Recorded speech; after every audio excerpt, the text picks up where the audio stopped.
আশা করি সবাই ভালো আছেন। অনেক দিন না ভিডিও করা হয়নি, ঠিক আছে। আপনারা অনেকে আমাকে বলেছেন যে কী ব্যাপার ভিডিও পাচ্ছি না কেন।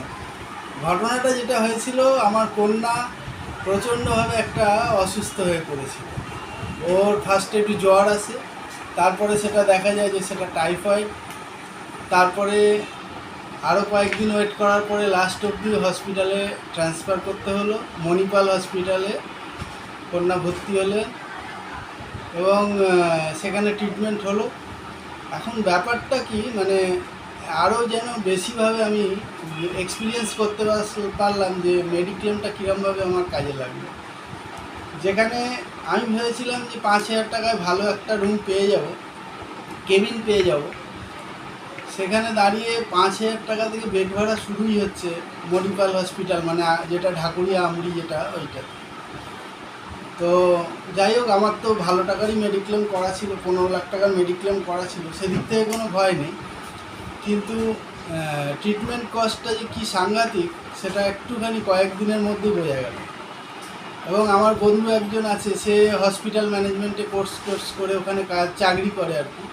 তো বললো যে তোর আবার কমই হয়েছে, মানে টোটাল বিলের পরিমাণ যেটা হয়েছে 1,78,000 টাকার মতো বিল হয়েছে।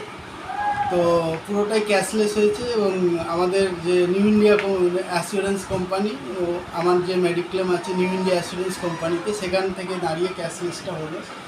তা ফার্স্ট যেটা হলো যে আমাকে ফার্স্টে যখন অ্যাডমিশান হলো তখন একটা টাকাও দিতে হলো না, যেহেতু মেডিক্লেম সেই মাঝরাতে তখন অ্যাডমিশান হচ্ছে, তখন কিন্তু একটা টাকাও আমার পকেট থেকে লাগলো না। এবং ট্রিটমেন্ট চলতে থাকলো। নিউ ইন্ডিয়া থেকে 30,000 অ্যাপ্রুভাল দিয়ে দিল।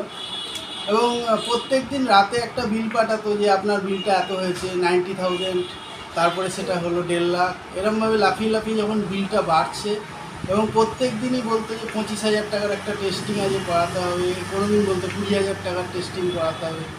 অ্যাজ এ ফাদার আপনার কিছু করার থাকে না, মানে আপনাকে হ্যাঁ বলা ছাড়া আপনার কোনো কাজ নেই যে হ্যাঁ করুন। তো যাই হোক, সুন্দরভাবে ট্রিটমেন্ট, ভালো ভালো ডাক্তার সবাই অ্যাভেলেবেল ছিল। কিন্তু আমার যেটা সুবিধা হচ্ছিল যে আমার মেন্টাল টেনশানটা ছিল না যে কত টাকা বিলটা যেতে পারে। সেটা 5 লাখ, 7 লাখ, 10 লাখ, 15 লাখ অবধি তো আমার কোনো টেনশন নেই।